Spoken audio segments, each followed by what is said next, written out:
Hola, hola. Welcome. Welcome, guys. Happy Wednesday. Thank you so much for joining me. Welcome, welcome. Hello. So nice to have you here. All right. So if you have joined us on the live stream, to the right of your screen, you'll see a chat box. Toggle between top chat and live chat so that you can get the latest in the chat room. And please comment as we go along, give your input. I'd like to hear your thoughts and ideas. And if you have questions, let's do that in the comment section. Welcome, guys. I'm so excited because this week is another sales week, and you know how much I love sales. Sales for me is really the cornerstone of any business. And if you don't have sales, well, you don't have a business, isn't it so? This week is part 5 of our 12-part business growth program, and we are focusing on your sales blueprint. In our previous session, we chatted about the 5 sales fundamentals that will future-proof your business, and I hope that you're implementing them as we go along. And this week, we're going to talk about your sales blueprint. Now, your sales blueprint, for me, my goal from today's session is that you walk away with an actionable plan, that we have action steps that you can implement to start seeing the sales rolling through the door. So for me, that would be absolutely ideal. All right, so if you just joined us, welcome, guys. Welcome. It's lovely to see you. Lovely to have you here. And this week is all about your sales blueprint.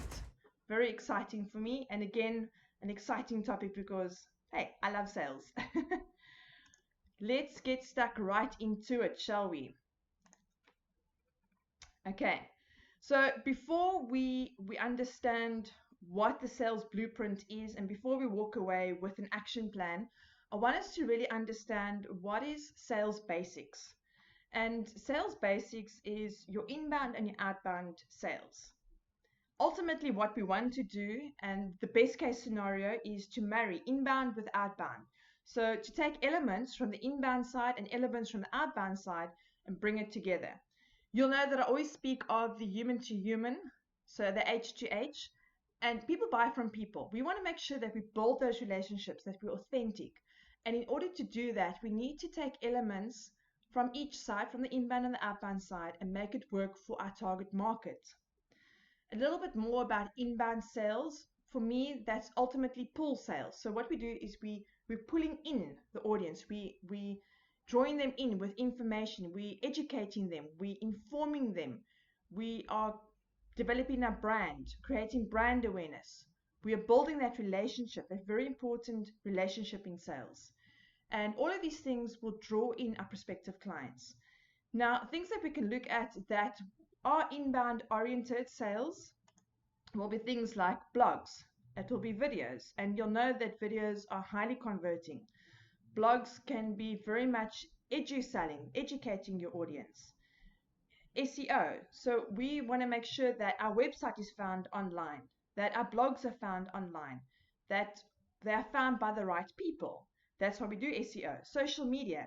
And I want us to understand, please, that social media is now a very important part of sales. I want to say it's a fundamental part of sales. So please comment what platforms you're currently using for your social media and hopefully for your sales strategy. So in the comment section, let me know what are your favorite social media platforms and where you know your crowd is hanging out. Ultimately, that's the most important, because even though we have our favorite social media platforms, we need to know where our target market is at. Correct? Correct. So in the comment section, let me know about that. Outbound sales for me is more push sales. And I almost want to say it's more in your face. So things like billboards, ads, email marketing, phone calls. Back in the day, it would be cold calling. And this is direct outreach to your prospective clients. So in this session, today's session for your sales blueprint, we want to take at elements of both inbound, outbound, bringing the two together for the perfect sales blueprint, if you will. For any sales process, for me, these are the 6 sales steps. And I want to keep it as simple as possible. So when we follow the process, it's easy for us to have a checklist to follow. so that we know that we're on track, that we're doing the right thing when it comes to our sales process. The first thing is prospecting. So when we are prospecting, we are identifying who is our prospective clients. Now, back in the day, when I was a sales rep, I remember climbing in my car, having a notebook and pen. Yes, that's how far back we are going. And I would drive down the highway and I would note in my notebook signage from cars, billboards, buildings of prospective people that I wanted to do business with. I would then take my notebook back to the office, get all the contact details, pick up the phone, and start my prospecting. Fortunately, we don't have to do that today. Fortunately, the internet has made the world a very small place, and we can use social media to do all of this. So that's exciting for me because all the resources are in one place, whether it's in your handheld, whether it's on your laptop. The internet has made it very easy for us to do prospecting. So that is step one of your sales process. We want to open the sales conversation.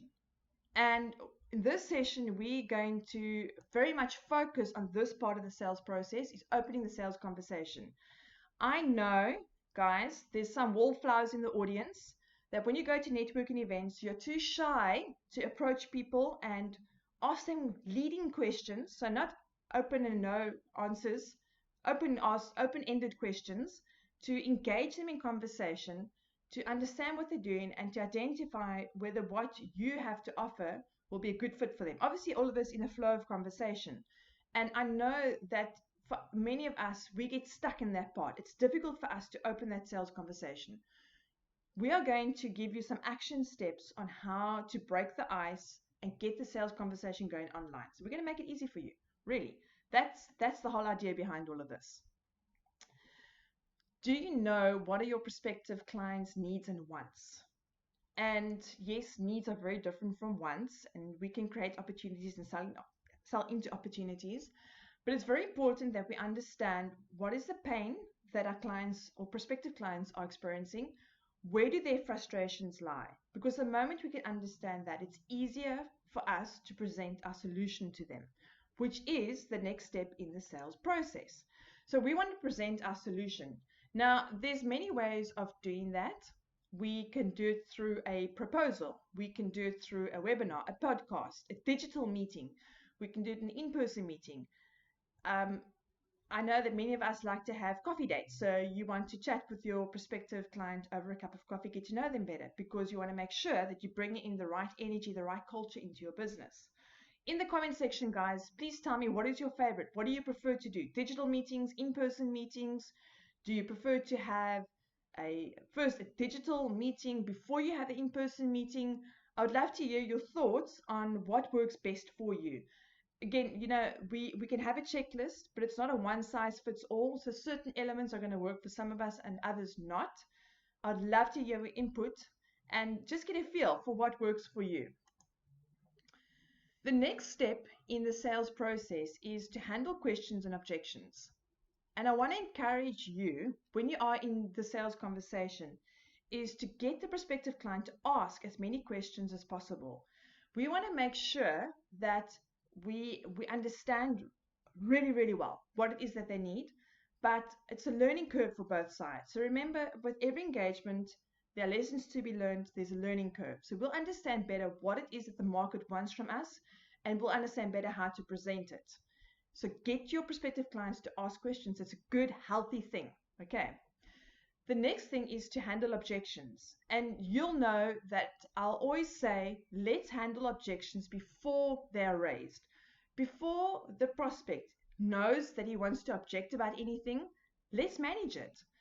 One of the best ways to do this, and if you really know your market well, if you know your world well, you will know what are, let's say, the 5 main objections that you keep on getting, or the 3 main objections that you keep on getting, whether it's price related or whether it's deliverables, milestones, whatever the instance is. Let's get an infographic drawn up, and then you send that along with your proposal. Or if you're in person, you'll know what the objections are and how to manage it, so you can manage it in person. But at the end of the day, we want to manage those objections before they are raised. Does it make sense? Okay, so it again makes your sales process so much easier, makes the sales conversation much easier, and the whole thing will flow. The next step, and the sixth step in your sales process, is to close the sale. Close the sale. In our previous session, the 5 sales fundamentals to future-proof your business, we spoke about this in detail, about closing the sale. And I would encourage you to revisit that section to really understand what it means to close the sale. It's such an important part of your sales conversation. I've also provided you with 2 bonus tips. Now, the first bonus tip that I've given you is receive payment upfront. Don't be shy to ask for either a deposit or full payment upfront. Make it clear that you don't work without getting paid. Trust me, if you have identified the right prospect and you've positioned yourself in the right way, your client will not have a problem to pay you upfront. Really, it's not going to be an issue. And the next bonus tip that I've given you is after sales service. Shall I emphasize that again? After sales service. Do not drop the ball at this point. Your onboarding is so important. You have taken the client on a journey.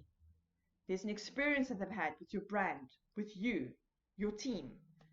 You've signed them up, and now you walk away. No, don't do that. If it's not you, get someone else in the team to manage this part, and make sure that your after-sales service is impeccable, that you've onboarded the client in such a way that the great experience continues. Remember, you need to make sure that your client really understands how they can incorporate your product or service into their business to make sure it's beneficial. Yeah, you've done all the sales, you've done all the selling in the sales conversation, but we need to keep on reminding them to keep using our product or service in the right way to continue seeing benefit.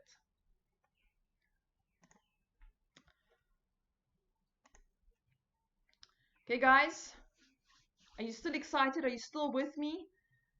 Do any of those steps resonate with you? Please, in the comment section, let me know. Tell me where you're stuck in the sales process. I'd love to hear and I'd love to learn more about your sales process. So in the comment section, let us know.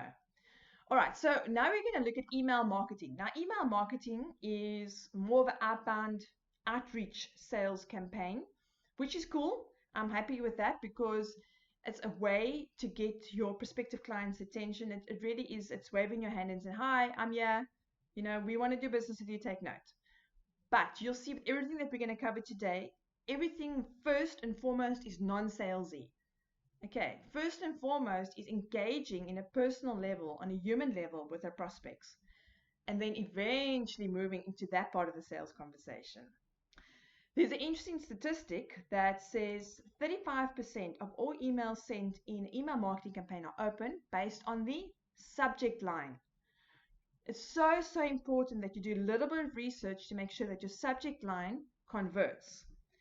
And I know there's some of you who know the tools that help with this. So if you want to share with the rest of the guys, please comment in the comment section and let us know what tool you use to help write converting subject lines for your emails or your blogs or whatever else. But it's so important that we have that conversion going. Please do not slap together an email marketing campaign as if you're flinging mud at the wall and hoping that something will stick, because that's not going to work. You want to make sure that you have a strategy, and like with everything that we do in business, there's a strategy. We need to know what are the desired outcomes. What do we want to achieve for this particular campaign? Also, to help with that and make sure that we stay on track is to have a calendar. So we want you to put together a schedule for a quarter, so 3-month period, of the content that you're going to share via email and how often you're going to send out that email and what are the follow-up emails to that particular email campaign. I have given you a couple of examples of what campaigns you can send out. So you can launch a new product through email marketing. You can ask your base to sign up for your blog or your newsletter. You can ask them to register for a webinar, and you can even ask them to do social media follow. So again, social media is a very important part of our sales process, and we do non-salesy sales on social media. So get your audience to engage with you on social media, and if they're not aware of where you are, direct them there. So in your email marketing campaign, you're going to say to them, hey, here is a link to my latest blog, and you know what? Here's my Twitter handle. Make sure that you follow me and that you put your notification on so that when I tweet, that you are notified of my activity. Or get them to follow you on LinkedIn, your publications on LinkedIn, or to follow your Insta stories, whatever it is. It's an email marketing campaign. It gives you an excuse, if you will, to reach out to your base and to rejuvenate the life back into that part of your business. Get your followers to follow you and to engage with you on social media.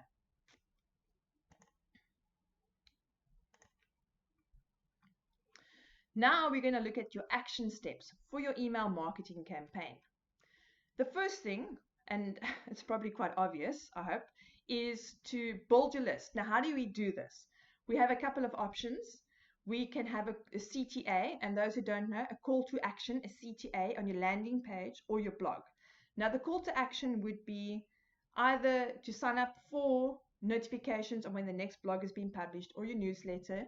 If it's on a landing page, you can ask the visitor to watch a video, download an ebook, to book a free consultation. And very briefly, for those who don't know what a landing page is a marketing page or a squeeze page, a mini website, if you will, that is very much targeted on one product or one service. So we're not going to distract them with all kinds of other things. The landing page really is to target their attention and their energy on one aspect of your business that you know will resonate with them, that they need. Okay, so it's very important to have a call to action in those places that converts. What are we trying to gain here? An email address with their consent to email them in future. We can also use the following real estate, and I think this part is missed by a lot, is in your email signature. You can hyperlink your email signature to a landing page or for them to sign up to your newsletter or to your blog page. So there's real estate that you can use to get them to sign up, and again, giving consent for you to use their email address.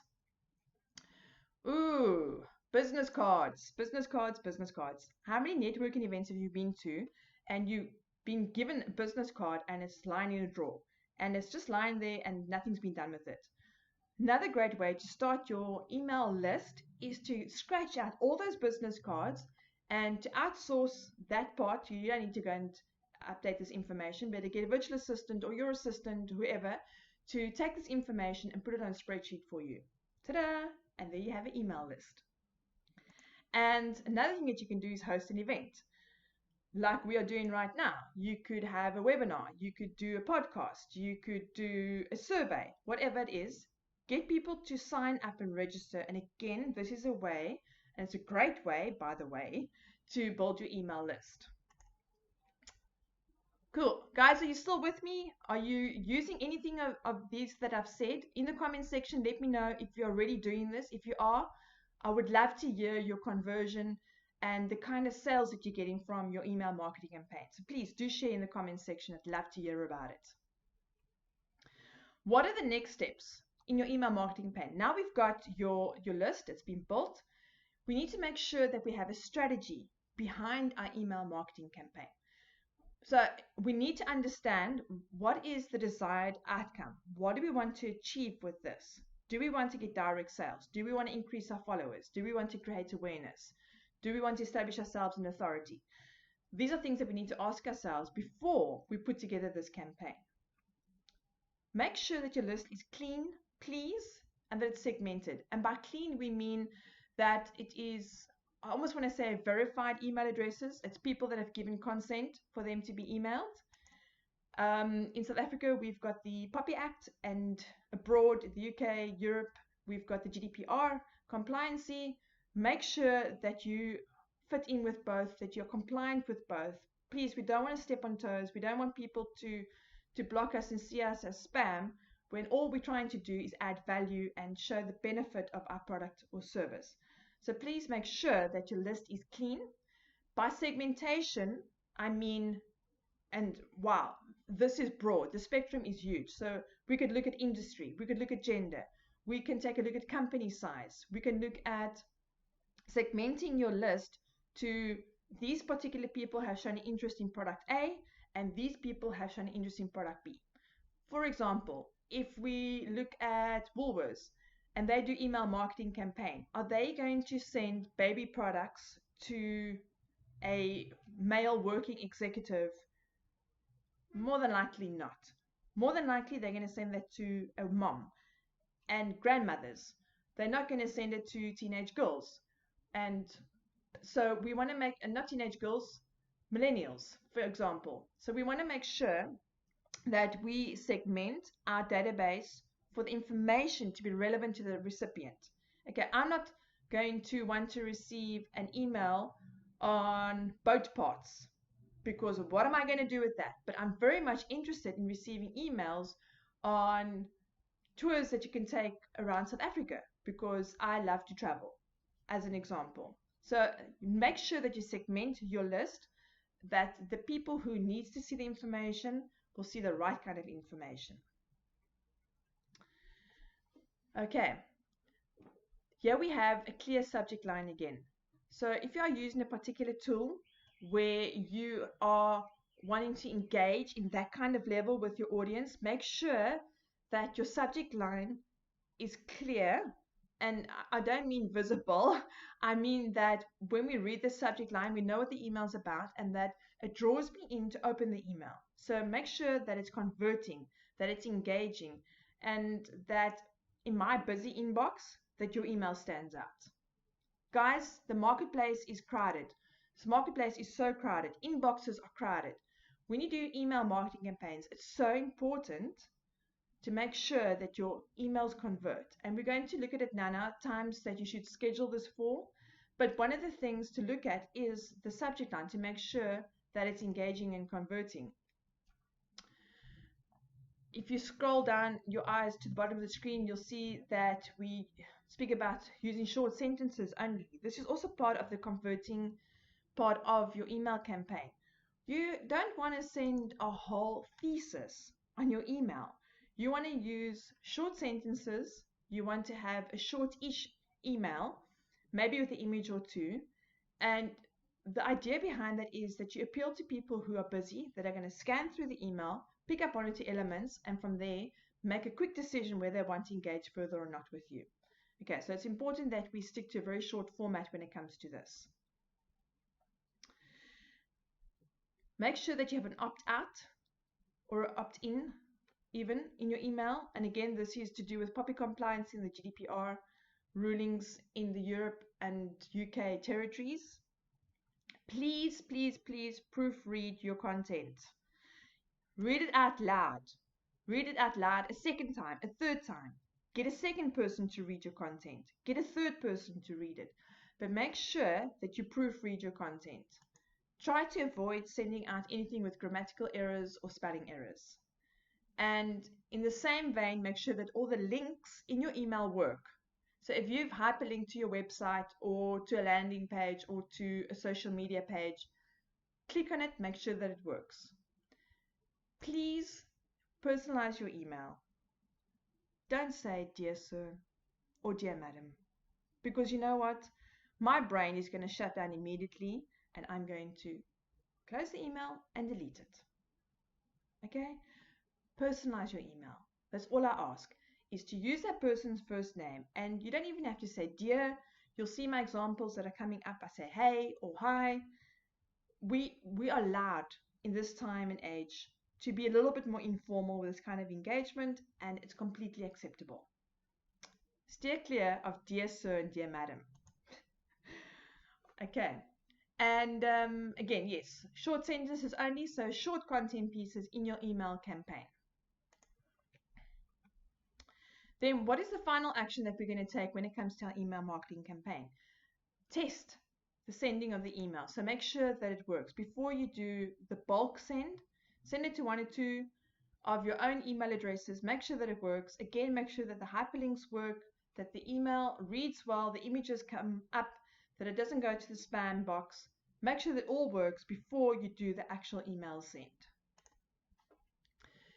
Then we want to look at scheduling for a strategic time and day, and we want to monitor the metrics.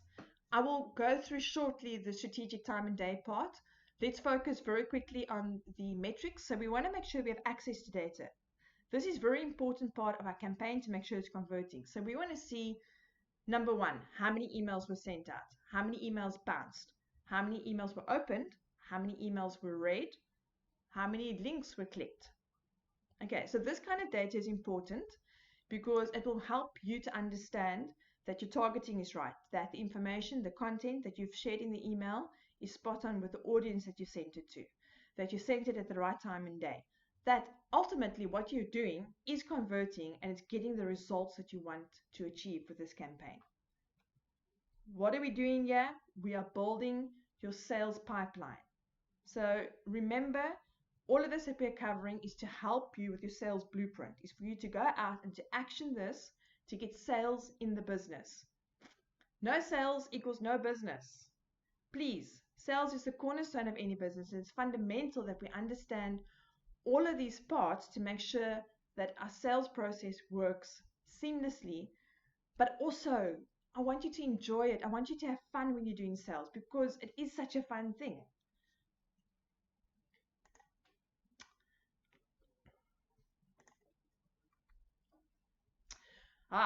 Now, let's take a look at when should we schedule. Let's say, for instance, you are in the B2B space and you are wanting to launch a new service to prospective clients and to current clients. Your ideal time to send out this email is on a Tuesday between 8 and 10 a.m. If you look at best day to send an email campaign, in the second column, you'll see Mondays are not noted and Fridays are not noted. Okay, so Mondays, generally people are getting ready for the week, they're setting up their appointments, and they're really just not in the frame of mind to engage in a sales conversation. And Fridays, well, probably winding down for the weekend and switching off from business. So your Tuesday, your Wednesday, and your Thursday are better days to convert when you send out your email. If you are wanting to offer a marketing service, Wednesdays at 4 o'clock is an ideal time for you. So you'll see that there are specific times and days that are pertinent to your industry and what you want to offer that will speak to your prospective clients, that will help them convert from just merely reading your email to taking action. Guys, in the comments section, let me know if this is something that you're currently following. If you are scheduling your marketing campaigns when it comes to emails for specific times and days, I'd love to hear if it is something that you're currently doing. A tidbit out of interest, if you're doing sales calls, so you're actually picking up the phone, Tuesdays at 4 o'clock is an ideal time to phone to set up appointments. So keep that in mind. If you are doing sales calls, Tuesdays 4 o'clock, perfect time for that. So in the comments, let me know if it is something that you're currently following when it comes to email marketing. Are you scheduling for a particular day and time? Or are you just sending out when it's ready? I'd love to hear your thoughts on this.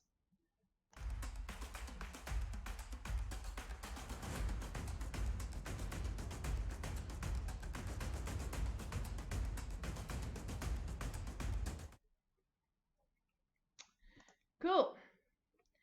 Now we're going to chat about outreach when it comes to direct messages. At the start of our session, we spoke about the different social media platforms, and now we're going to highlight exactly that.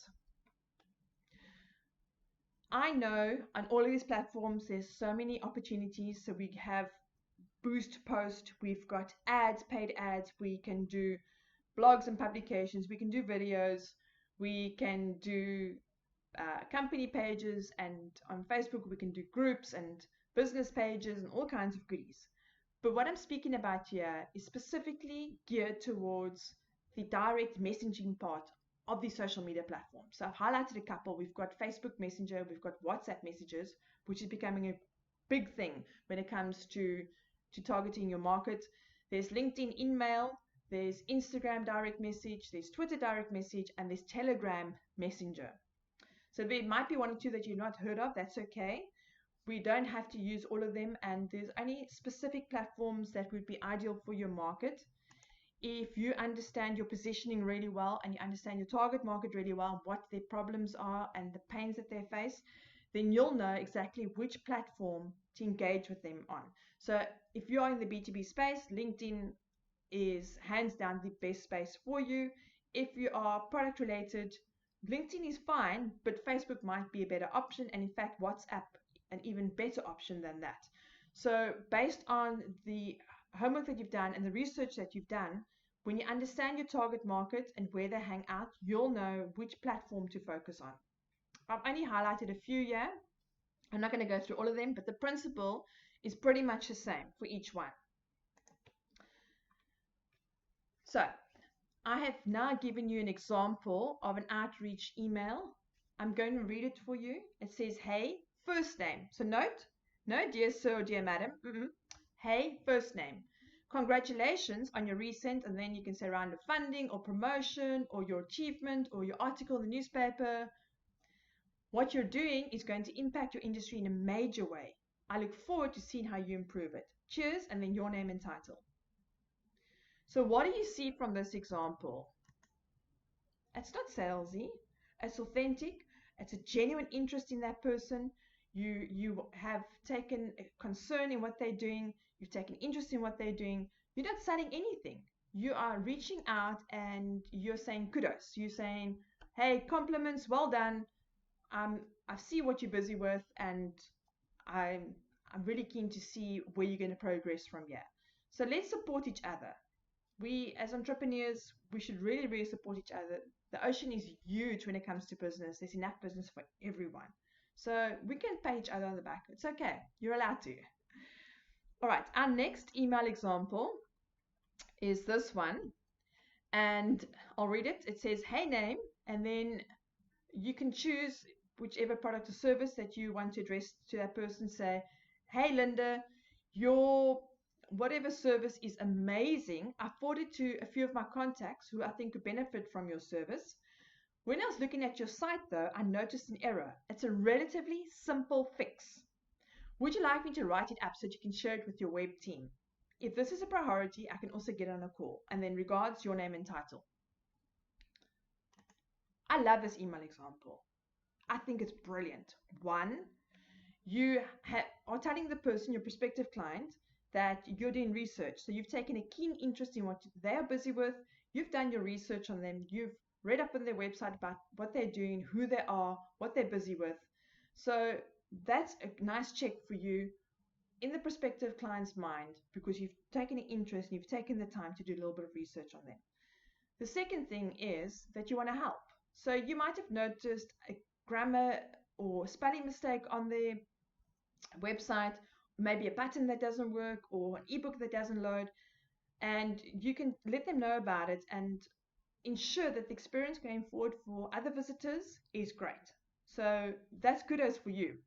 But the third thing that I find absolutely genius about this email example, and I'll go back to it, is this. If this is a priority, I can also get on a call. That part is brilliant. Why is that part brilliant? Because what a great way to get your foot in the door. You're not selling. You haven't spoken anything about your product. It's all about them, which it should be in the first two messages at least. But now you're given the opportunity to get on a call. And so it's non-invasive. You are adding value. You're wanting to help them. And human behavior, if you are on that call, they're going to ask you what you do. Why are you on my website? Why are you checking me out? Let's chat. What a great way to get the sales conversation going. I love that email example. I think it's genius. All right, then our third example. Hey, first name, I hope you're doing well. I see you've published a post or you've done something amazing. Great stuff. I was doing some research this morning and I noticed that you could do with my product, or you're not doing X or you're not doing Z. And I actually sell this product or service that can help you with that. So you'll see that's a little bit salesy. And then as an optional extra, you can say, can you point me in the right direction of the person or the department who handles this? I promise to be brief and helpful. Either way, keep up the great work and let me know if there's anything I can do to help you. Cheers, your name and title. This is a great outreach email because yeah, it is a little bit salesy, but guys, it's non-invasive. It's helpful. It's it's saying I can be here if you want me to be here or not. I'm leaving the ball in your court. You're making the decision on this. You're making the call on this. But what I also like about this email is the part where it says, I promise to be brief and helpful. So, yes, I'm going to take a little bit of time, but I'm going to take the time that you've given me, whether it's 15 minutes or 20 minutes, to read my email and to set up that appointment, is to show you the help and the benefit that I can give you. So, we always want to drive value. We always want to show the benefit of what we're doing, but we also want to be helpful.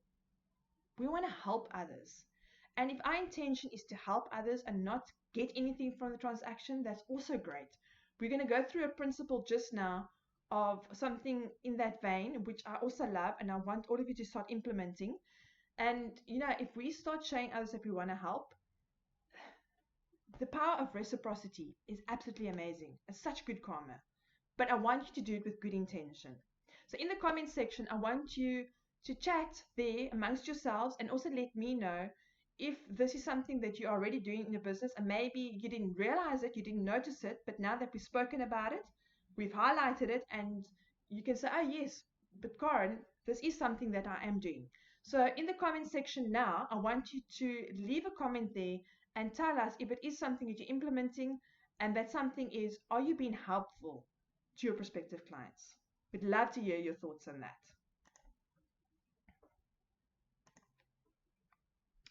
Alrighty, action steps. Cool. So I did say that I've only highlighted a couple of platforms. I'm not going to go through all of them. However, the principle remains pretty much the same across the board. Let's take a look at LinkedIn. So this is your action plan. You're going to identify your prospective clients on LinkedIn, whether you are B2C or B2B. So whether you do business to consumer, so product, business to business, a service, you can identify your prospect on LinkedIn. You'll know who that prospect is because you'll know the search criteria. You'll know the job title, you'll know the industry, the size of the business that you're looking for. You'll know the services that they would require. So you can do your search on LinkedIn, identify who you want to connect with. Once you've identified who the persons you want to connect with, you're going to send them a personalized connection message. Do not send LinkedIn standard generic connection message. I want you to please take the time and I want you to personalize that outreach message. Now, you can take elements from email example 1 that I've shared with you and mold that a little bit for your outreach message, but I want you to please personalize it. Please do not use a generic thing, because if you send me a generic connection message, I'm going to get the feeling that it's as if you're sitting on your phone, you're clicking away, and you're hoping that someone will connect with you, and if it happens, it happens, if it doesn't, it doesn't. I don't want to get that feeling from you. I want to get that feeling that you've taken a keen interest in me, you've done a little bit of research on me, and you genuinely want to connect with me.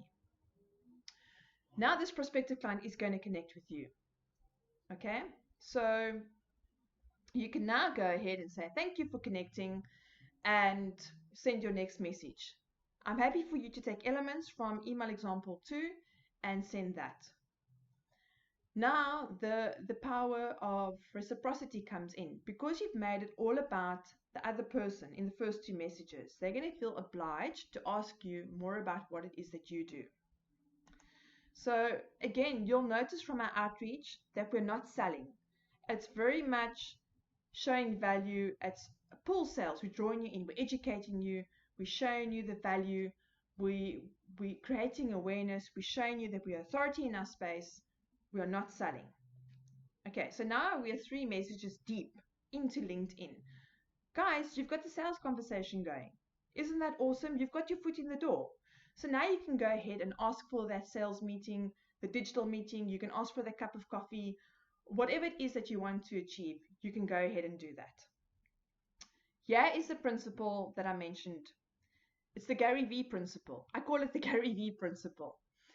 And he wrote a book about it. Jab, jab, jab, hook. If you understand boxing terms, you'll understand that it's jab, jab, jab, hook. So what it means is we're going to give, and then we're going to take. Okay, so we're not going to sell. We're going to show the value. Again, we're going to educate and inform. We're going to help where we can. Give, give, give. Whether it's through a blog, a post, sending a link to a webinar that we thought they might find of interest, ask them to register for our webinar. Whatever it is, we're going to give, give, give. And then we're going to take. And the take is asking for the sales meeting, asking for time on the phone, whatever it is that's going to work for you and your industry. The statistics don't lie. Now, I can advocate LinkedIn as much as I want to, and I have, because I love LinkedIn, I understand it, and I see results from it. But let the stats speak for themselves. And the stats say that LinkedIn is the #1 channel when it comes to lead generation. It's the #1 channel for the B2B industry. This is the place that you want to be. Absolutely. So the other social media platforms work, but LinkedIn is where you want to be. And direct messaging on LinkedIn, that's where it's at. Facebook. Now, you'll know from stats that Facebook is huge. I mean, who doesn't have Facebook? You will also know that a lot of baby boomers have adopted Facebook. They feel very comfortable on Facebook. They're happy to be on Facebook. And a lot of product-based businesses do business on Facebook. Facebook gives you the opportunity to have a call to action button on your business page. So you can ask to book a consultation. You can do e-commerce. There's all kinds of goodies that they've offered to us. But we're going to specifically focus now on the messenger part. So like we did on LinkedIn, we're going to do on Facebook. We're going to identify who our prospective client is.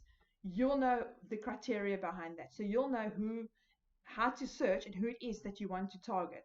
And you're going to do outreach to them. You're going to send them a message on Messenger introducing yourself. Again, we're not going to sell ourselves. We are really going to introduce ourselves, and we want to connect with them. We're also going to compliment the prospective person. Guys, do not be shy with compliments. Let it be genuine, but please feel free to compliment others. Pat someone virtually in the back for a job well done, for an article well written, for an accolade or achievement that they've received, for doing international business, whatever the case is. Do that outreach and compliment the person. Once they've responded, have a call to action in place. So ask them to read a particular blog or to download an ebook, whatever the case is. So some kind of call to action, to book a call with you on your Facebook page. Again, let's follow the principle of Gary Vee of jab, jab, jab, hook. So we'll give, give, give, and then we're going to ask. In the comment section, guys, who follows Gary Vee? Who's a follower, an advocate of Gary Vee, who understands the kind of thing that he's doing? And isn't he following his own principle? He gives, gives, gives. He's giving free the whole time. He gives so much direction and information and education on all of his social media platforms. There's someone to follow. So I would definitely encourage you to follow him and to understand his principle. So in the comment section, let me know if it is something that you're doing, if you are following Gary Vee, if you are a Gary Vee fan. Would love to hear about it. Statistics. So currently there's about 1.86 billion people on Facebook at any one time, and they spend a lot of time there. I want you to also understand that people on Facebook are in a social mindset. So when you share content there, when you're messaging people there, it's got to be in the same spirit. It's got to be in a light-hearted spirit, light-hearted intention, if you will. Remember, when people are on LinkedIn, they're a lot more in business mode. Their mindset is a lot more, I want to do business, so let's engage, let's book that meeting. On Facebook, it may not be the same instance. On Facebook, it may be because I'm scrolling through the feed, I want to see what my friends have done on the weekend. Very much a social mindset. And in the same light, we want to do the outreach in that way. So it's non-invasive, it's very social, but it converts. So we get the prospect to take action, the action that we want them to take. Instagram. So here is your action plan for Instagram. Again, we're going to identify who is our prospective client on Instagram, and we are going to send them an Instagram DM. So a direct message, and they will then respond to it. So we're not going to sound that message, guys. This message that we're going to send is an outreach message introducing ourselves. It's a compliment, it's a comment, it's a kudos, it's a well done, it's a thumbs up, whatever it is about that person. So your first two messages is always about that person. It's never about you. We're not selling at this point. We are merely knocking on their sales door and getting them to open the door. By the third message, we are now putting our foot in the door to step through the threshold to enter that sales conversation. So I want you to think about what it is that you can share with them when you're doing outreach. And if you're going to take 2 minutes, 2 or 3 minutes to do a little bit of research on your prospective client before you do the outreach, do it by all means. Get a feel for them. Why is it that you want to do business with them ultimately down the road? So what is it about them right now that will make you engage with them, but more so them engage with you? Then do that outreach and get that sales conversation going.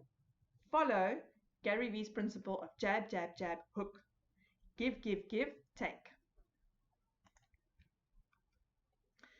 A little bit more stats from Instagram. So there's so many things that are happening on Instagram that are awesome. You've got Instagram TV, you've got Instagram stories, you've got the feed, you've got your business insights if you set up your Instagram business page. And the insights are very important. So you'll see on the snapshot here from the statistics that Mondays between 9 a.m. and 9 p.m. are good times, but specifically at specific times to share your content. So Mondays, 9 a.m. on the dot, then 12 noon, 3 o'clock in the afternoon, 6 o'clock in the afternoon, 9 o'clock at night. These are peak times that people on Instagram going through their feed, going through Insta stories. So these are great times for you to send out posts or do videos to get their engagement, to get their eyes on you. Your direct message is definitely good outreach. The posting that you do will support the direct messaging that you're doing. Does that make sense?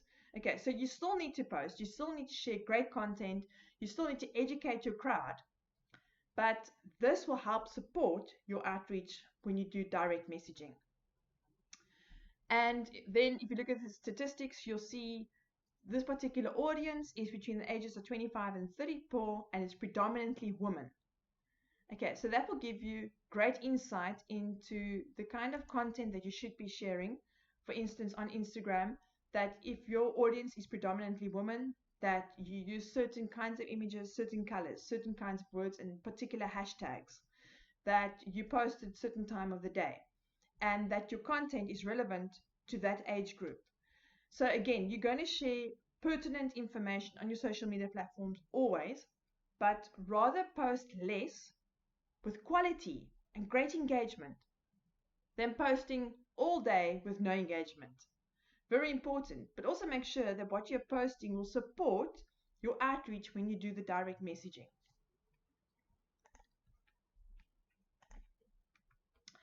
And now it's your turn to start asking questions directly in our chat forum. So guys, thank you. I've had a fantastic time.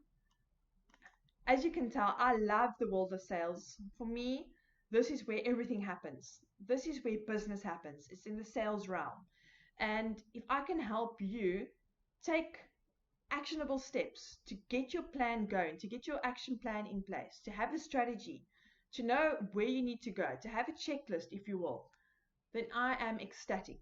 If I can help you in that regard, that is the best thing for me.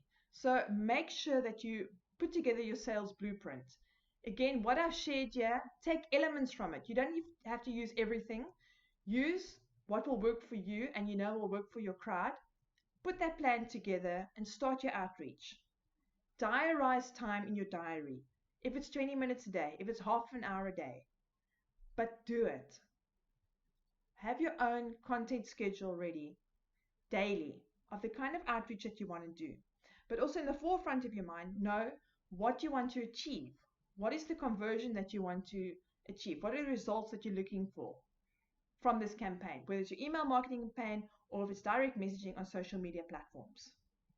Guys, this is the new way of doing sales. is to get to know each other online in a safe place, in inverted commas, and then to move it offline if they want to. So, social media is your starting point for your sales strategy. That is your sales blueprint. So, I want to thank you for your time.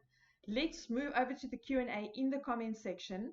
And I really, really hope that you found this session helpful and of value. I know I've enjoyed giving it, and I'll see you in the comments section. Thanks so much. Cheers.